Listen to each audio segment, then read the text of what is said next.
இன்னும் சில கொள்கைகளை மக்களிடையே போதிப்பதை நாம் பார்க்கின்றோம். எந்த வகை ஒரு கொள்கை கோட்பாடாக இருந்தாலும் இஸ்லாம் சொல்லக்கூடிய அந்த கொள்கையோடு அவர்கள் சொல்லக்கூடிய கொள்கைகளை நாம் ஒப்பிட்டு பார்த்தோம் என்றால் எந்த வகையிலும் இஸ்லாம் சொல்லக்கூடிய ஒரு கொள்கை என்பது உயரிய சிந்தனையாகவும் எல்லா காலங்களிலும் எல்லோராலும் ஏற்றுக்கொள்ளத்தக்க வகையில் இஸ்லாம் சொல்லக்கூடிய போதனைகள் இருப்பதை நாம் எல்லா காலங்களிலும் பார்த்து வருகின்றோம். மனிதனுக்கு இந்த உலகத்தில் மனிதனுக்கான வாழ்வை தந்திருப்பதை பற்றியும் அவனுக்கு ஏற்படுத்தக்கூடிய மரணத்தை பற்றியும் இஸ்லாம் சொல்லும் பொழுது அழகிய செயல்களுக்குரியவர் யார் என்பதை சோதிப்பதற்காக அவனுக்கு இந்த உலக வாழ்வையும் மரணத்தையும் ஏற்படுத்தியிருக்கின்றோம் என்று அல்லாஹ் சுப்ஹானஹு வ தஆலா கூறி காட்டுகின்றான்.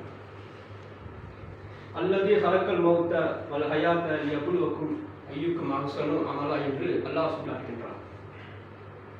அவனுக்கு கொடுத்திருக்கக்கூடிய இந்த வாழ்வும் மரணம் என்பது இந்த உலகத்திலே அவன் எவ்வாறு செயல்படுகின்றான், அதில் அழகிய செயலை செய்பவன் யார் என்பதை சோதிப்பதற்காகத்தான் அவனுக்கான அந்த வாழ்வையும் மரணத்தையும் ஏற்படுத்தியிருக்கின்றோம் என்று அல்லாஹ் சுப்ஹானஹு வ தஆலா கூறி காட்டுகின்றான்.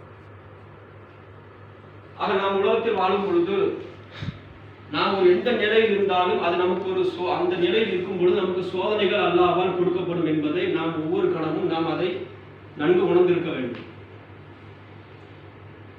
இஸ்லாம் மற்ற திருக்குறானிலே பல இடங்களில் சொல்லி காட்டுகின்றது.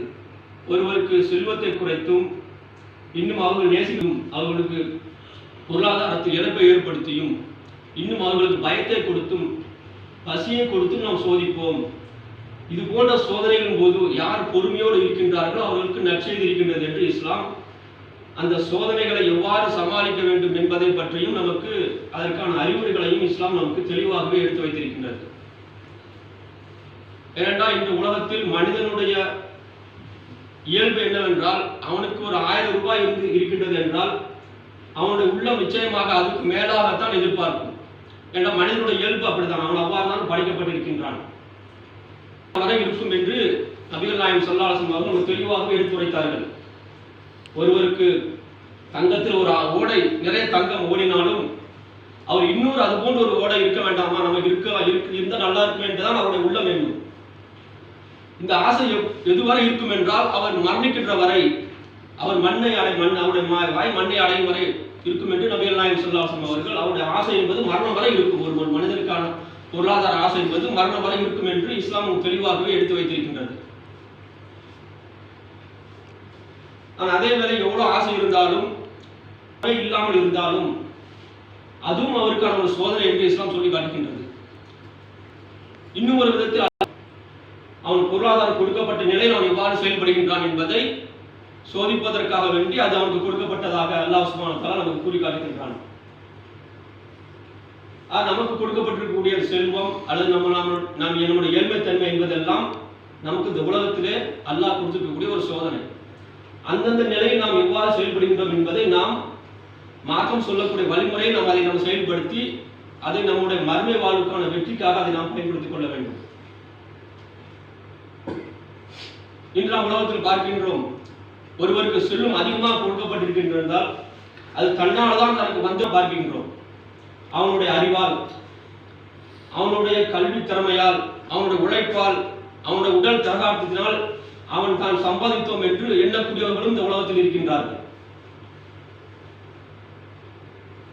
அதை நிறுத்தி அவன் பெருமைப்படக்கூடியவனாக இந்த உலகத்தில் இருப்பவர்களை நாம் பார்க்கின்றோம். அதுபோல் ஒரு இழப்பு வந்துவிட்டால் இப்படி ஆகிவிட்டது, எல்லாம் போய்விட்டது என்று மனதளவில் பாதிப்பு அடையக்கூடிய மக்களையும் நாம் பார்க்கின்றோம்.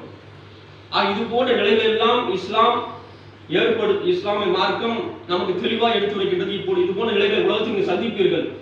சந்திக்கும் பொழுது ஒரு முஸ்லீம் எவ்வாறு செயல்பட வேண்டும் என்பதற்காகத்தான் அல்லாஹ் சுப்ஹானஹு வ தஆலா பொதுவாக விதியை ஏற்படுத்தி வைத்திருக்கின்றான். விதி என்ற நிலையை மனித சமுதாயத்துக்கு ஒரு அல்லாஹ் சொல்லி காட்டுகின்றான். அது ஒரு அருள்.